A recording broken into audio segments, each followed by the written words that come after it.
Good day, and welcome to the Varun Beverages Limited earnings conference call. As a reminder, all participant lines will be in the listen-only mode, and there will be an opportunity for you to ask questions after the presentation concludes. Should you need assistance during the conference call, please signal an operator by pressing star then zero on your touchtone phone. Please note that this conference is being recorded. I now hand the conference over to Mr. Anup Pujari from CDR India. Thank you, and over to you, sir. Thank you.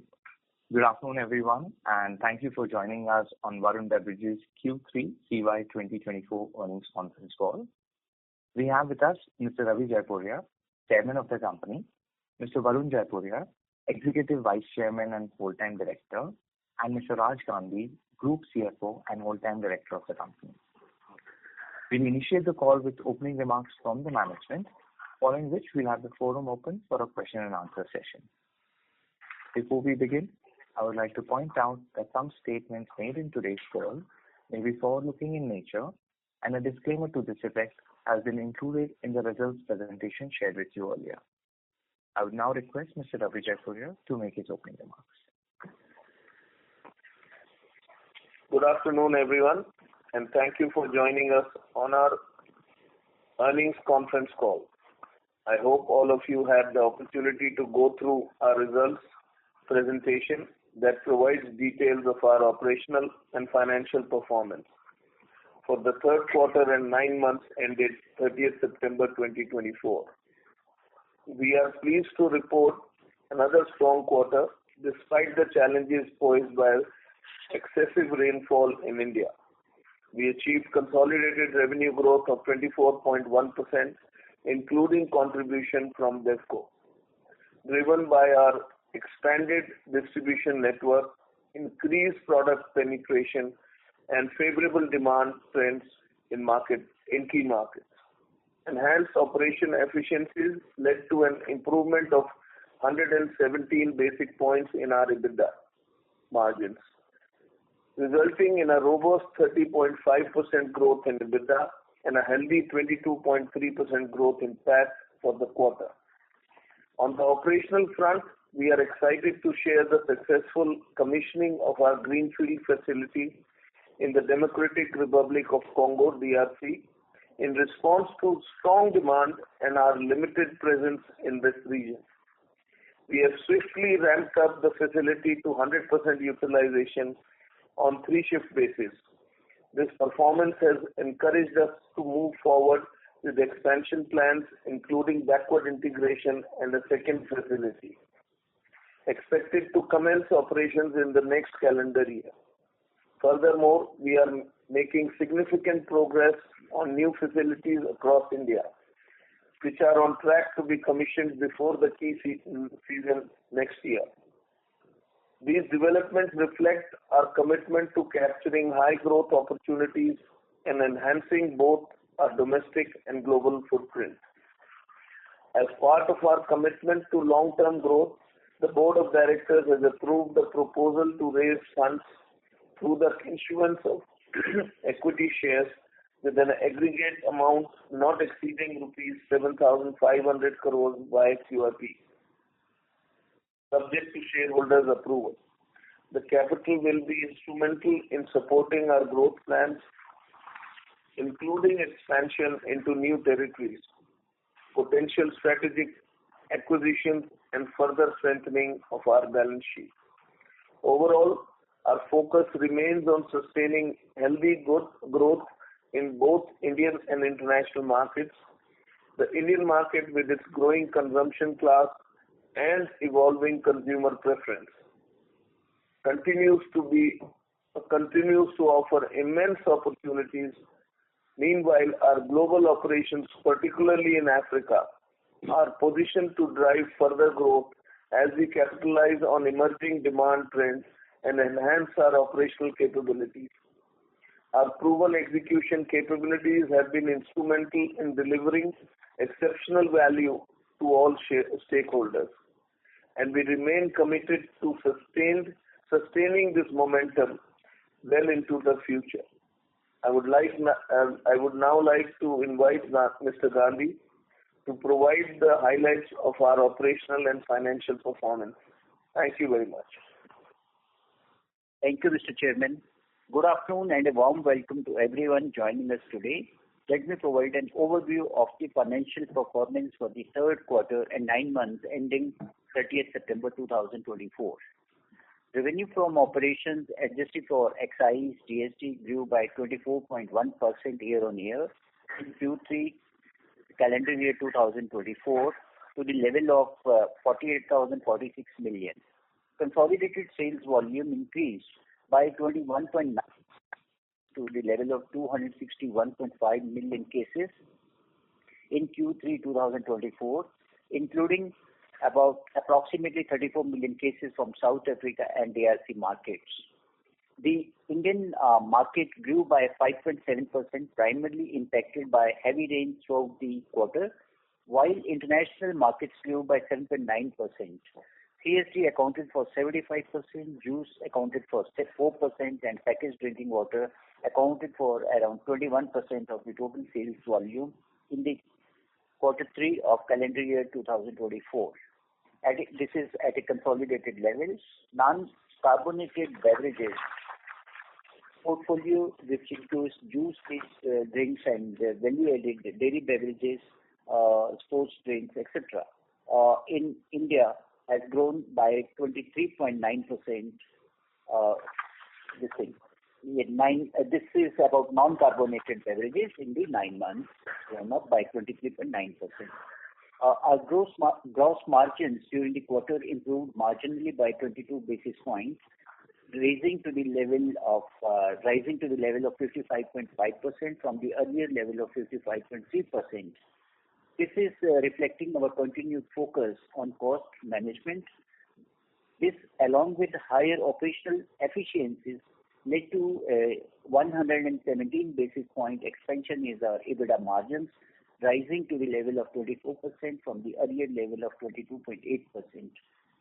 This is driving a robust 30.5% growth in EBITDA, which has gone to the level of 11,511 million during the current quarter. Depreciation increased by 50.2%, primarily due to the acquisition of Bevco and the establishment of new production facilities in India and the plant in DRC. Finance costs increased by 89.7%, reflecting the impact of the new capex on these facilities, the Bevco acquisition, and higher borrowing costs. PAT grew by 22.3% to the level of 6,288.3 million in the quarter 3 of calendar year 2024. This is compared to rupees 5,140.6 million in Q3 of calendar year 2023. This is driven by volume growth and improved margins. The other income in India more than doubled on account of 310 million dividend received from Sri Lanka. This is the maiden dividend declared by that subsidiary. This is for the first time and is non-taxable under the Income Tax Act. In conclusion, the company continues to maintain a solid financial foundation. Our focus on expanding into high potential markets, enhancing our product portfolio, and investing in new production facilities positions us well to drive long-term growth in both India as well as international markets. Following the integration of Bevco, this year we are also focused on driving our presence in the South African market. With efforts already underway, we are confident that this will provide additional avenues for growth in the near future.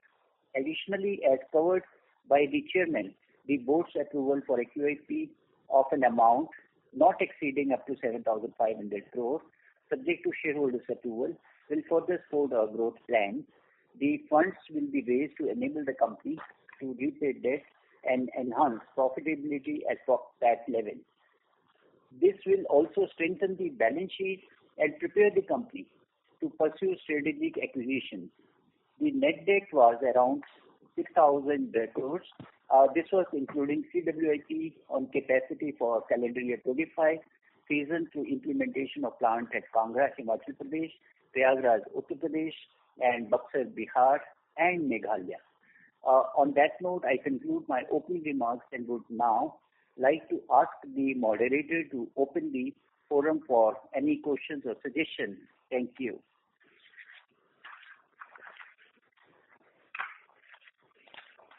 Thank you very much. We will now begin the question and answer session. Anyone who wishes to ask a question may press star and 1 on their touchtone phone. If you wish to remove yourself from the question queue, you may press star and 2. Participants are requested to use handsets while asking a question. Ladies and gentlemen, we will wait for a moment while the question queue assembles.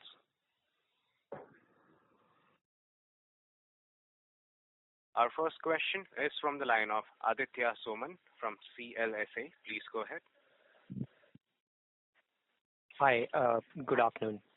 Two questions from me. Firstly, on the India volume growth, which has decelerated sharply, are there any sort of regional or brand level nuances given the relatively sharp slowdown? While I understand, obviously, the rains have been very uneven in the quarter, and this quarter is not very large seasonally. I just want to understand if there were any differences between different regions, and secondly, just in terms of whether there's been a recovery in October. And the second question is on competition. Now, Tata Consumer in their call indicated that they were impacted by the higher trade margins offered by Campa Cola. Have we seen any effect of this?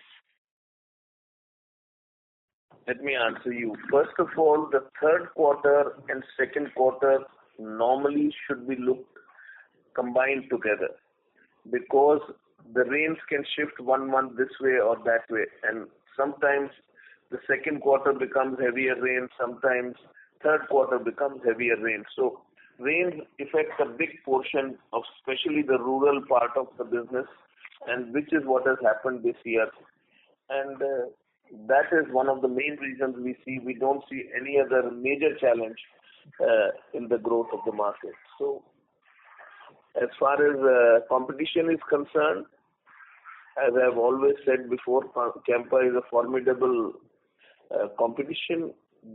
They are in the market, but we are improving our go-to market, so it has not affected us at the moment. And going forward, they will take a part of the share of the total market. Who is going to get affected first? I'm not sure. Maybe it will be the smaller B brands, maybe the people who are stronger in cola. I don't know. So it's very difficult to answer. But they are a formidable player, and they will take up. But the India growth story is so large that I think there is enough room for everyone to grow. And if we look at it, you're looking at 12 million outlets in India in FMCG. We only go to close to 4 million outlets. So there's so much room for everyone. That's what I can say at the moment. There's enough room for them to grow, for us to grow, for our competitors to grow. Everybody has room to grow. Thank you, Mr. Jaipuria. No, I agree. I think on the growth opportunity. The question was actually more with regards to sort of trade margins. Was there any change made by trade margins by us as well in the reaction to Campa? Results are telling our EBITDA has gone up. Yes, which is why the question. Yeah. So I can't answer more than that. I understand. Very clear. I'll get back at you. Thank you. Thank you. Our next question is from the line of Avnish Roy from Nuvama. Please go ahead. Yeah, thanks. I have two questions. First is on the QIP 7,500 crores. So will it be largely used for acquisitions and if possible mostly Africa, or will it be for debt reduction given 6,000 crore debt is there? Historically, you have been much more focused on the expansion part of the business. So will it be half-half, or any clarity if you can give on how you think in terms of use of the QIP? It will be used for both. It will be for reduction of debt as well as we are looking for acquisitions. We are always open to acquisitions. I'm sure we've been getting opportunities. I hope we'll keep on getting opportunities. We want to have a war chest available with us so that when the opportunity is available, we don't have to go back. Secondly, we are also looking at expanding our snack business in Africa, which we have a huge potential. So that will help. And plus, we are expanding our capacities in India also. So it will be partly used in different areas. Sure. My second question is on the India business. So, of course, this quarter, almost every beverage company was impacted because of the rain. My question is, would you need some inventory correction if you see Dabur saw very sharp inventory correction? Because for them, 2 back-to-back quarters was on the higher side. Your volume growth in the previous quarter, Q2, was 22% and now 5.7%, and your base is quite high. Your base is almost 19% in December quarter.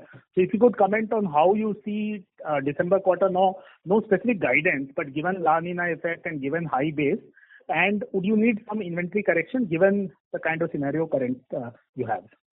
Oh, we don't carry that much inventory, and we can correct our inventories any time we want in 30 days. So it's not something that we have to hold for 6 months or 8 months. Sometimes when we see a favorable pricing in a raw material or a category which can be stored, then we pre-buy it and store it. Otherwise, we can correct our inventory anytime. We don't have an issue. Sure. And the last quick question on Campa Cola. So in terms of INR 10 pricing, in how many states would you have that in terms of your key products?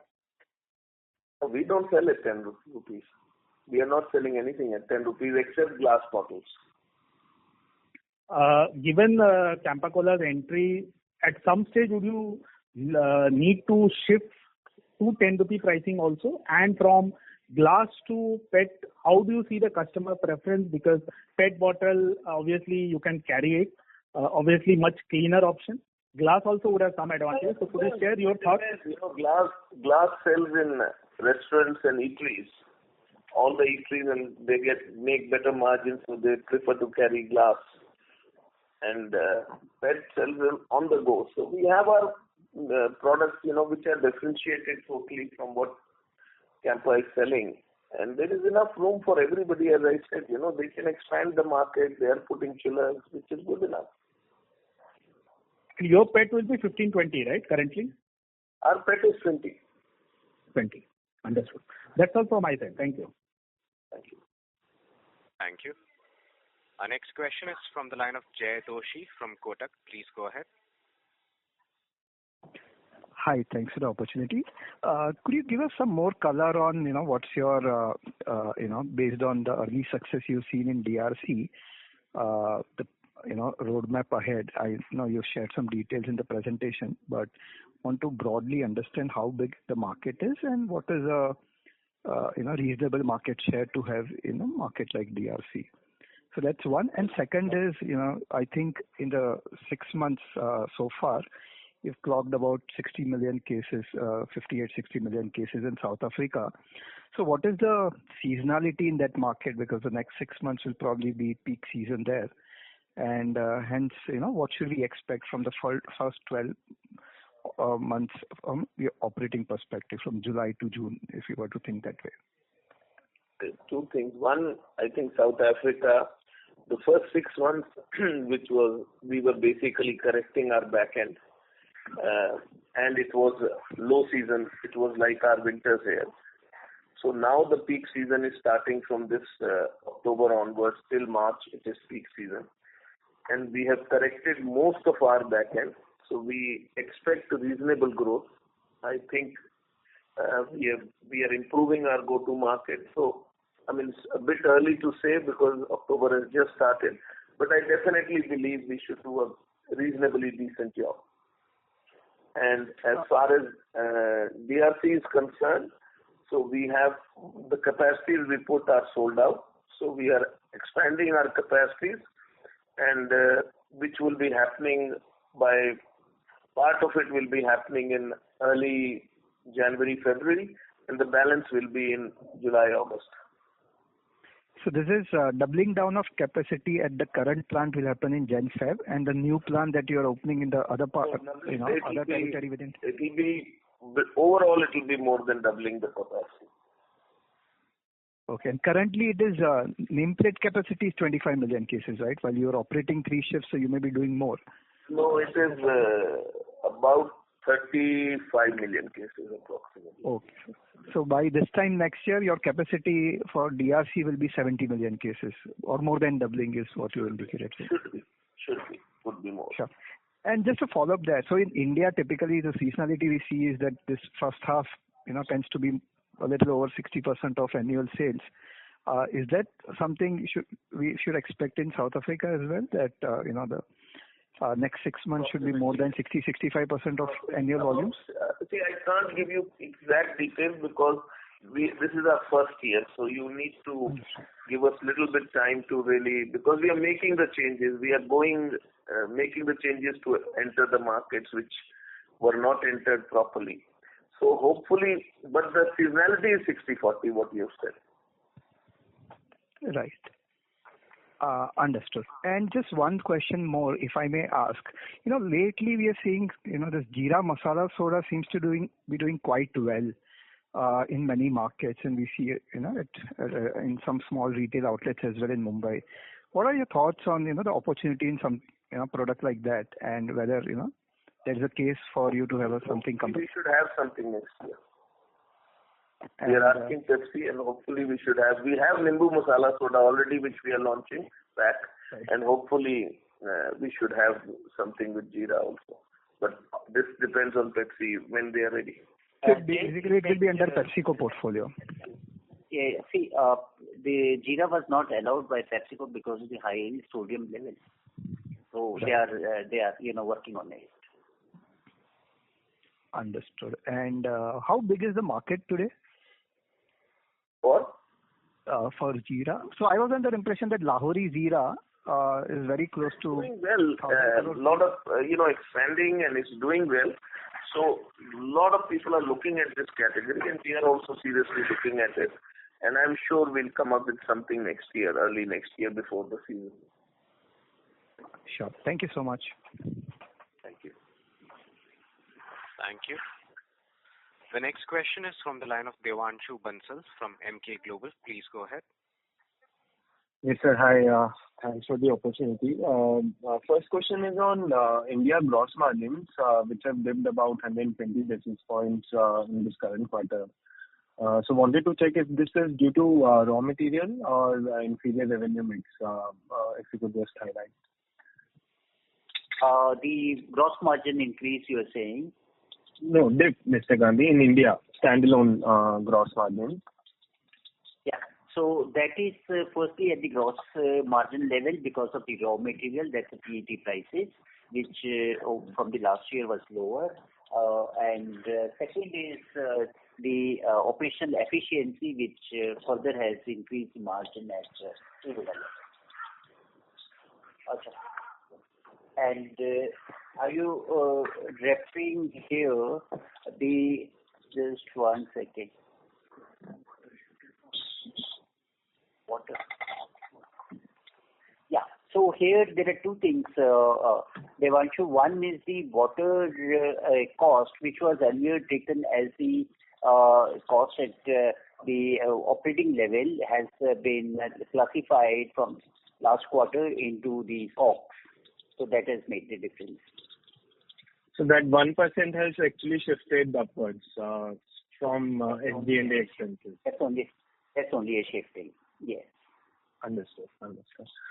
And within South Africa, so that seems to be doing pretty well for us. So what are the few initial steps that we have taken in the market? That is number one. Secondly, is the existing distribution network for foods businesses for PepsiCo in that geography also helping us? So just wanted to check on that geography specifically. No, PepsiCo's food business is completely separate than our business. We are doing our own, but we have improved our go-to-market, and that's what we are focusing, which we have done in India over the last few years. and that's what we are focusing there also. And we have corrected the back end, so the lines which were not running inefficiently, we have corrected all of them, and now all our lines are running reasonably efficiently. Understood. Last one bookkeeping question. Till June, our CWIP was about 1,200 crore. What is the number as of September end? CWIP today is around 400 crores. All these assets have been capitalized already. Okay, Mr. Gandhi. Thank you. Thank you. Thank you. The next question is from the line of Anand Shah from Axis Capital. Please go ahead. Yeah, hi, sir. Thank you for taking my question. So just on the international margins, basically I wanted to know they've improved actually Q1Q and both YOY. I mean, and if I even look at the realization per case, it's gone up. So my understanding was after South Africa was slightly lower margin at 12-13% when you acquired it, and even realizations were much lower than the average international realization margin. So have you already started seeing improvement there? No, improvement will come, We are already, so if the lines were running at 50% efficiencies, we have already corrected it to run proper efficiencies, which should happen which is in our system. So we are making sure the cost efficiencies will start coming, the advantage of bulk buying, where we buy totally together as one group, those advantages will start coming. So, and the key issue is the sales have to go up, which is the go-to market. So we've already started doing it. We have seen the improvement in September itself, and we hope now the peak season is starting that we will see this quarter onward the difference coming. So we are quite very hopeful, and we are really expecting a reasonable bump in South Africa. And DRC is also, as I said, in the first 4 weeks we have been sold out. So that's a very we were not expecting that actually, and it's done better than what we had expected. Got. And on DRC, I mean, can you break up what was the volume between that 34 million? I mean, how much did DRC do this quarter? 5 million. 5. We only 1 month operation, 1.5 month operation. Yeah. Got it. Perfect. And on the other parts of international business, Zimbabwe and all, you had that transition of that sugar issue and all. That is now completely behind. You're already back to good growth. Completely gone, but Zimbabwe, that's why it didn't show a growth this year. But Zambia is doing a very healthy growth for us. I think it's growing at what? It's growing close to 30% for us. Sri Lanka is growing for us. So I think overall international business is doing great for us. Okay, got it. And one last question from me for the India business. I mean, what would be, let's say, yours market share overall in the carbonated space? And let's say, I mean, with some percentage change, let's say, over 5-year period since you acquired Southwest and now, I mean, can you share any market share change that would have happened on an overall basis? But I'm not very sure, but I think we are doing reasonably well. Okay. But be fair to say, over the last 5 years since Southwest acquisition, you would have gained decent market share? We have gained, and I think our presentation also shows that we have gained more than 3% shares. 3%. Okay. Perfect. Thanks a lot, sir. Thank you. Thank you. The next question is from the line of Percy Pathanki from IIFL. Please go ahead. Hi everyone. Congrats on good set of numbers. My question is a little bit hypothetical, but I guess now we might have to start thinking along those lines. So in a situation where, let's say, Campa is able to make inroads and is, let's say, gaining share, what would be our response and what would be our priority? Would we sort of prioritize sort of market share and therefore try and come lower in the pricing, or would we prioritize our margins given that there are other brands also at a lower pricing and we would just probably treat Campa in the same bucket? So what would be the top-down thought process on this? I think the first thought process would be to expand the market. As we are expanding, we are adding 300,000 to 400,000 outlets every year. and Campa has just entered the market. So for Campa to also reach a large portion of the market, it will take some time, like it has taken us. And there is enough room in the market. As I said, from 12 million, we are only reaching 4 million. I'm sure there are enough outlets available for Campa also to go where we are not reaching or Coke is not reaching. But again, they are playing a different play. We have our products are different. Our go-to-market is different. Our brands are different. So we have to pursue our go-to-market, and if need be ever, then we'll make a range which can fight that pricing also. Sure, because see, one major difference between a Coke and a Pepsi versus a Campa is that they don't have to pay any sort of concentrate charges, which is like a form of a royalty. They don't have that cost, so they save on that. That's not so large, my friend. That's not so large, my friend. So that cannot change the pricing. Okay, got it. Sir, nextly, just wanted to understand the South Africa ramp up. I believe when we took over, the Pepsi market share was a low single digit, and they had some private labels, and the total market share of that company was, I think, in low double digits, if I'm not mistaken. So has there been any ramp up to those numbers? I know it's very early, but like in DRC, we saw even in the first month a very big sort of very material ramp up.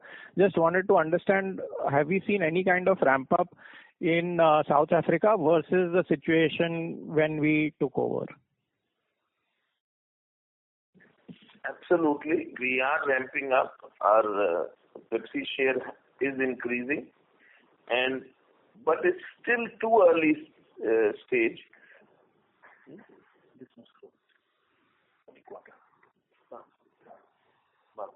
So last quarter we have grown at 12% already, and if you look at September, we have grown at 20%. Okay, and this is on a YOY basis, right? Yeah. So as we are ramping up our the system, it will take some time, but September has given us the go forward what is possible, and we are very happy with the 20% growth which we have seen in September, and the season has not even started. Got it. Yeah, that's all from me, sir. Thanks and all the best. Thank you. Thank you. The next question is from the line of Sumant Kumar from Motilal Oswal. Please go ahead. Yeah, hi sir. So can you talk about the overall the growth we have seen 6% volume growth. So how is the tier 2, tier 3 cities and rural doing compared to urban? Oh, you see, when there is heavy rains, rural always gets disturbed first. So this quarter has been a very unpresidential rain. So rural has definitely got disturbed this quarter. But similarly, the second quarter, rural grew faster than the urban. So that's why I said these two quarters have to be taken together and not in isolation, because depending on the rain god, the soft drink business plays a bit of a role in India specifically. And when you talk about the margin expansion, the operational efficiency we are talking about, in last couple of quarters we have seen the benefit of low sugar usage and also the thickness of bottle. So how currently we have say 49% low sugar, and also in bottle side we are also reducing the weight of bottle. So when till what quarter we can see this kind of improvement in margin from these two activities? We'll keep on seeing improvements because all our new plants, large plants which are coming up, they are much more efficient than the older plants. Secondly, we have now tried to do a complete backward integration in our bigger plants. So there is a freight savage, we save freight on preforms, on caps. We are not transporting, we don't transport boxes. So there are minor savings, but when you start adding up, it all starts becoming a large number. So we are trying to do whatever is practical. And So, Mr. Gandhi just gave me 17 plants of ours are backward integrated. Now, that is a big difference to what it used to be. So, as we keep on, like 4 more plants are coming up now. So, all these new plants which are coming up, our cost of production is much lower. Our lines, the same lines which used to produce at one time 100 bottles and 200 bottles a minute, now are producing 800 and 900 bottles a minute. And it's the number of people required are the same. And many beverage companies we have seen subdued performance, and some companies we have seen beverage industry degrowth also, and we have grown 6% volume growth in domestic market. So what differentiation we have seen in our company and our business model? I think the main thing is that one, a lot of people may not be putting enough money in the backward integration or expanding plants. So when we open a new plant, our distances come closer. We save on freight. As I said, we don't transport preforms and caps from other plants. We save on that. And at the same time, they are larger plants, so the production capability is much higher.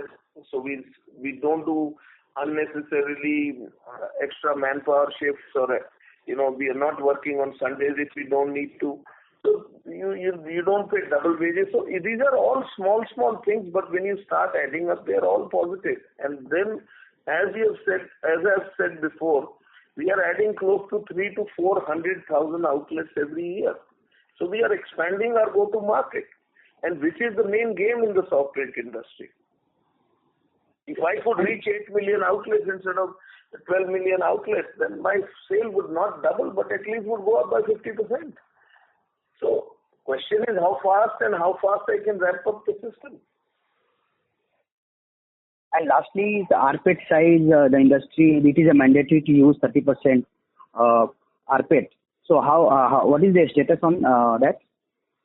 We are under full construction. Our first plant will be under production by second quarter of next year. And we will be producing enough rPET ourselves, what we require for the government mandatory. Thank you so much. Thank you. Thank you. The next question is from the line of Nihal Jham from Ambit. Please go ahead. Yes, thank you so much and good evening to the management. Sir, I had a couple of questions on the food business. If we look at the food arrangement that we have, say, for Zambia and Zimbabwe, where we both do the manufacturing and distribution, would the business model and the way things work be similar to how the India beverage business operates? Similarly, yes. It's a franchise like we pay concentrate, we'll pay for seasoning for our snacks. So it will be the same thing for Morocco and Zambia, Zimbabwe. Morocco would be the first plant coming up. Got that. And the second question is, Pepsi's food portfolio obviously is present in much lesser number of countries versus beverages. So when we are looking at incremental opportunities as part of the QIP and potential food expansion, would it primarily be focused only in countries where Pepsi has a food portfolio, or we could be entering countries in where Pepsi is not present with foods at this point in time? No, Africa, Pepsi doesn't produce anywhere except South Africa. So all the other countries are open technically, and you cannot transport air. Africa, the distances are too far, so that's why they've decided to give us to manufacture, because it doesn't work to import or to bring it from one plant to the other. It's too expensive. So slowly, wherever we can ramp up, we will try and ramp up. With the manufacturing and distribution, and not maybe only distribution, because of the limitation of transporting food. It doesn't work. It's too expensive. I mean, you can do a niche product. You can go to the modern trade and just sell basics, and only the rich people can have it. But that doesn't give you the market. Understood. This is very clear. Thank you so much. Thank you. The next question is from the line of Sanjaya Satapathy from Ampersand Capital. Please go ahead. Hi, sir. Thanks a lot, and congratulations once again for a great set of results. Sir, a couple of things. One is that this fundraising that you are doing, is it essentially to complete this transaction that is South Africa, that is to fund this transaction, or the company is kind of looking at some more transactions, or very lastly, like, is the company looking to become a debt-free kind of a company? If I've answered this question, we are looking at it partly reduction of debt, partly expansion, partly we are always open to new acquisitions if anything comes in our way. So we want to have a war chest ready. Got it. And sir, my last question is that though I understand that company has done great things in terms of expansion as well as cost rationalization, anything big like Sting which can be expected in next couple of years? As soon as it comes out, I'll let you know. I promise. No, but sir, how do one think about it? Because it's a good thinking, but I promise you, as soon as it comes out, I'll let you know. We have enough things to play with, enough things to work with, and Pepsi is always innovating new things. Understood. Thank you. Thank you. Thank you. The next question is from the line of Onkar Gugardare from Shri Investments. Please go ahead. Yeah, congrats on the good set of results. My question is regarding could be the capex for the next upcoming year. We have during the last call stated 2,400, which primarily for the implementation of our facilities at Kangra, Himachal Pradesh, Prayagraj, Uttar Pradesh, Buxar, Bihar, and in Meghalaya. I mean, now that you have you have approved the fundraising, would that change anything? The capex guidance? It's little early. We are firstly waiting the resolution to be through by 8th November, then go into the market. As Chairman said that we always are, the opportunities we keep on analyzing, and let's see. It's little early to predict for next year. Okay, and you have mentioned that debt reduction is one of the things which you will be doing with the QIP proceeds. So at what debt to equity level you are comfortable with? Right now, I believe you are at 0.7. That's right, and if there is a possibility M&A, we would like to have max 120, and otherwise, as the Chairman mentioned, we want to create the war chest so that in case anything comes, we can raise debt at that point of time instead of carrying the debt when we can pay it. Sorry, I missed the number which you just said. Oh, I stated that debt equity max, in case good opportunity comes, we can go up to 1. But in the meantime, proceeds of the QIP shall be used for the reduction of debt so that we are able to create war chest to get the opportunity whenever it comes on our way. Okay, and in this presentation, you have not mentioned anything about the food and snacks business. I mean, what do we see about that?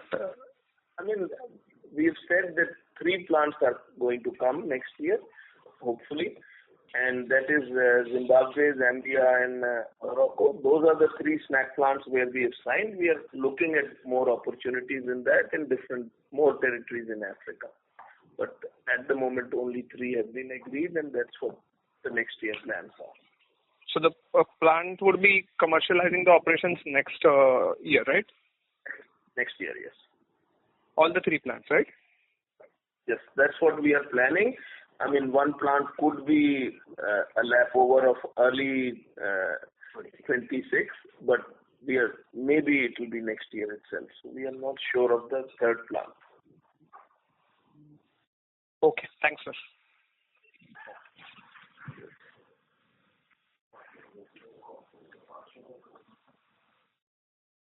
Thank you. The next question. Yeah, please go ahead. Yes, the next question is from the line of Shirish Pardeshi from Centrum Broking. Please go ahead.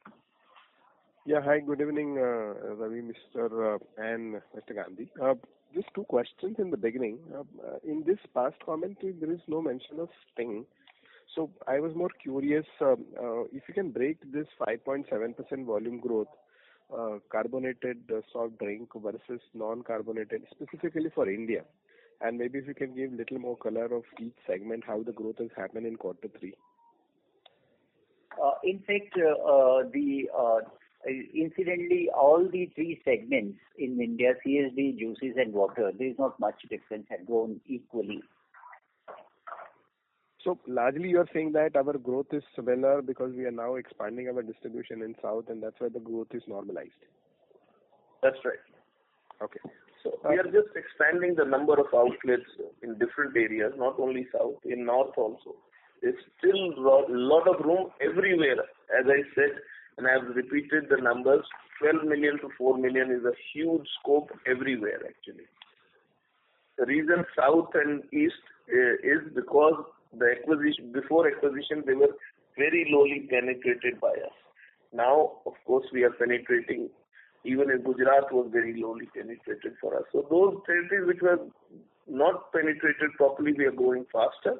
But other we are adding outlets everywhere, including North. That's helpful. Actually, you're pushing me to ask a little different question. This penetration-led growth will last for next 4, 5, 6 quarters because I think in India we have enough supply. It should last for next 4, 5, 10 years. Why quarter? Okay. And my second question is... are in front of you. I can only add 300,000-400,000 outlets. Whatever I add, the market grows by that many outlets. So I'm still minus 8 million outlets. No, the reason why I'm asking, for you, rather than putting our vehicle on street, the distribution-led model is quite penetrated in the beverage industry. If I go back when we worked together in the slurry. So I think there is a good amount of distributorship which is happening because high throughput is happening. So is it that difficult why we cannot grow maybe 5x in 1 year? So you can't because it's not easy to add so many outlets. You need visi-coolers, you need people, you need trucks. It's a full gambit. It's not just one thing.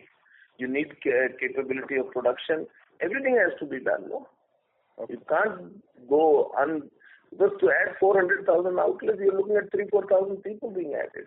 Where do you get so many people? Train them. Sure. Okay. My second question is on Bevco. We also had the non-Pepsi products there. So just wanted to understand in the new outfit how those businesses will get scaled up. We are scaling up. We are scaling up the whole portfolio. Pepsi is growing faster than our own portfolio, but we are scaling up the whole portfolio. Okay. Pepsi, when we have said we have grown how much in the last quarter? 12. So we have grown 12%, but Pepsi has grown 20% last quarter. Okay. Mix is 20. And this last question in India, what would be the contribution for Sting as of 9 months? It's slightly more than 15%. Okay. Okay, all right. Thank you, Mr. Gandhi, and thank you, Mr. Jeffrey. Thank you. Thank you. The next question is from the line of Vismaya Agarwal from Citi. Please go ahead. Hi, sir. Thank you for taking my question. I had two questions here. So one is more strategic when you talk about the opportunity of expanding territories and growing, and you've maintained that as a key growth lever. Now, in that front, where do you, which is a bigger priority? Is it expanding new territories into beverages like that you've done in Africa, or do you think that the India business itself has some white spaces in adjacent categories that you could look at?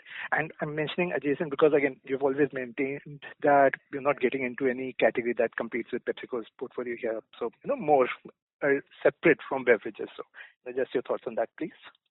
Also, if you look at it, we are expanding as fast as we should in India. I mean, more than this would be really putting more capex and not getting the right return for it. So we have to make sure we keep on getting a return for our investors also in what we are expanding. opportunities you get outside India, Africa is the next horizon where the growth is going to come from. And going forward, next 20 years, Africa is looking very bullish. There are some challenges, but that's why we don't put all our eggs in one basket. We are going into different countries. Each country might represent 2, 3, 5% of our turnover. So which does not. So one country has an issue, it cannot affect us. Got it, sir. And if I may follow up on that, so what I understand is India, you're happy with the portfolio here. While yes, you did mention earlier on the call that Jeera is say a subcategory that you could look for, but nothing beyond beverages at the moment in India, right? So it's predominantly Africa where. I'm saying right now we are doing everything which is right, and when the opportunity comes, we might look at something else. But right now that's what our focus is, and we will not do any beverage which competes with PepsiCo. Got it, sir. Understood. Very helpful. And so secondly, on profitability in India now, the past 9-month margins have been well ahead of something that you've done historically, well ahead of the guidance that you've maintained always. So just a question there, is it a time where you probably look at revising the guidance upwards, or do you see some risk in on the RM side like we've seen this quarter? We have never given guidance upward of that. 21-22% in soft drink industry is the best you can get. We are always trying to improve on ourselves, and we'll keep on doing that, but that would not be our guidance. Got it. But sir, do you see any risk on the RM side? Because we just saw this quarter the gross margins dip a bit in the India business. So is there something that we have not seen many major. I can't look at the world, where it's going. Suddenly the oil prices go up. I can't answer that, to be honest. That is something totally not in our hands. Or you get a complete drought year where the sugar prices go up. So, but that is also getting covered now as our portfolio is getting reduced from sugar. 49% of our portfolio is low sugar. So I think we are covering ourselves from every side. Minor changes can happen. But that's why I don't give you a guideline of more than 21, 22. Sir. Thank you, and that's it from me. Thank you. Thank you. The next question is from the line of Jay Doshi from Kotak. Please go ahead. Yeah, hi. Thanks for the opportunity again. The 3 snacks plants that you're setting up in Africa, what will be the turnover at full capacity that you expect to do from these 3 units? About $100 million. This is the potential, Jay, going forward. We have, in our presentation, which was put up when this was last agreed, country-wise, the industry size in US dollars, and we have also given data, the investments, and it has in a couple of years, once these plants are operational, the potential of about $100 million USD, where the revenue from these 3 plants can go up. Sure, that's helpful. Second is, can you give us some indicative sense of, how would margins in snacks business at optimal scale compare versus beverages? And what about return ratios? Because I assume that asset turns will be much higher in that business. So how would return on capital employed look? That's the only reason Pepsi doesn't give it to other people. This is less capex, more turnover. Understood. So ROCs will be better, even though margins could be a little lower. You can say what you want. That's what I said. Yes, they are much better. Sure. All right. Thank you so much, and good luck for the coming quarter. Thank you. Ladies and gentlemen, we would take that as a last question. I would now like to hand the conference over to the management for closing comments. Yeah. Thank you very much. I hope we have been able to answer all your questions satisfactorily. Should you need any further clarifications or would like to know more about the company, please feel free to contact our investor relations team. Thank you once again for your interest and support and for taking the time out to join us on this call. Look forward to interacting with you soon. Thank you very much once again. Thank you. Thank you. On behalf of Varun Beverages Limited, that concludes this conference. Thank you for joining us, and you may now disconnect your lines.